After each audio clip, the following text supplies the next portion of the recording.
We are not exactly sure who wrote the book of Ecclesiastes. Some scholars suggest that Ecclesiastes was really written by King Solomon, the third king for the Israelites. We know Solomon did write a number of the Psalms, as his father David also wrote a number of the Psalms. So maybe King Solomon is the author of Ecclesiastes, but again, we don't really know for sure. But what we do know is that the writer of Ecclesiastes was a person who really was a great observer of life. And that certainly comes through in our scripture that we just got done reading. For the writer says, there are seasons and cycles to life. There's a season of planting and a season of harvest, plucking up what's planted. There's a season of building and a season to tear down, preparation to build again.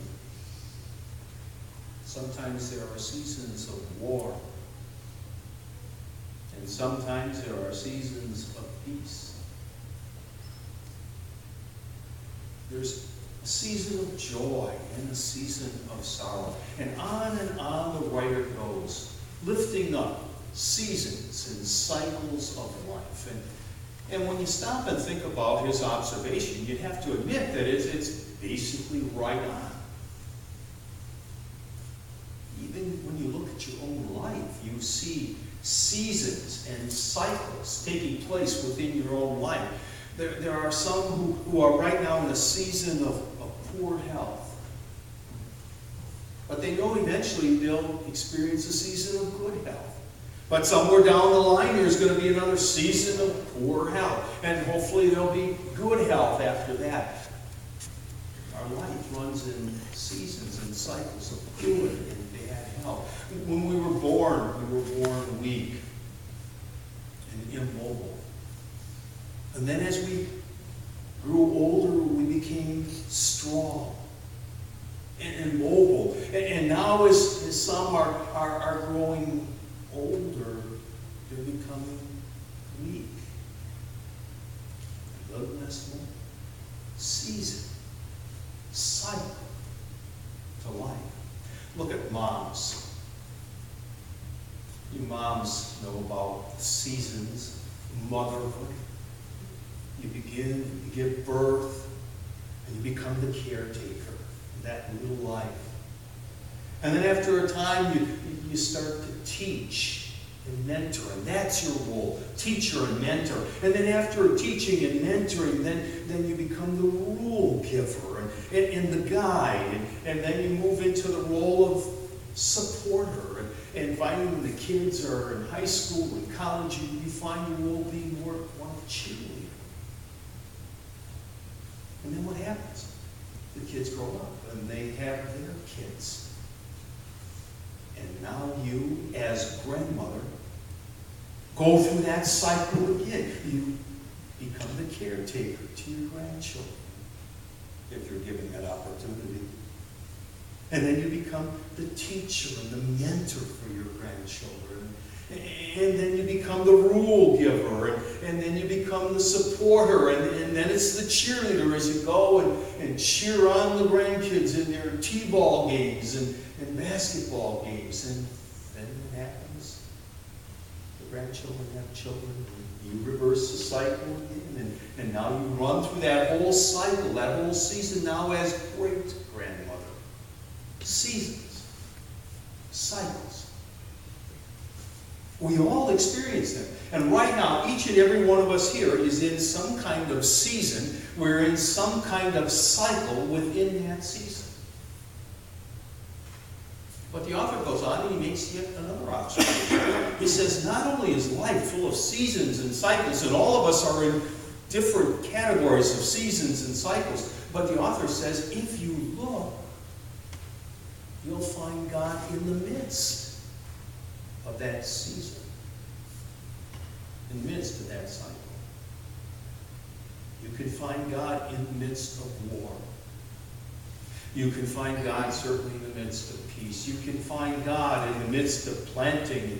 And you can find God in the midst of harvesting. You can find God in the midst of sorrow. And you can find God in the midst of joy. You can find God in the midst of those seasons and cycles, writes the author. But sometimes you have to look to find God. Right now there are some in our church who are in a season of death and grief, having lost a loved one. But if you talk to some of these individuals, they'll tell you that even though there's sadness and even though there's grief and they're in this cycle of going through the process of grief, yet they see God in the midst of that cycle. Or right now there are some who are in a season of poor health. They're doctoring all the time, in and out of the hospital, did a little time in the nursing home, and now they're home, and then perhaps they'll be back in the hospital again. They're in that cycle, just poor health. But again, if you talk to some of these individuals, as I have, they'll tell you that even though it's a struggle and a real downer to be struggling with health, yet they're aware of God's presence, the strength that God offers them, the patience to hang in there, the intestinal fortitude to press on, trying to do your best, even though your health isn't right. There are seasons and cycles to life, said the writer. And whatever season, whatever cycle you find yourself in, if you look, you can find God in the midst of that season and cycle.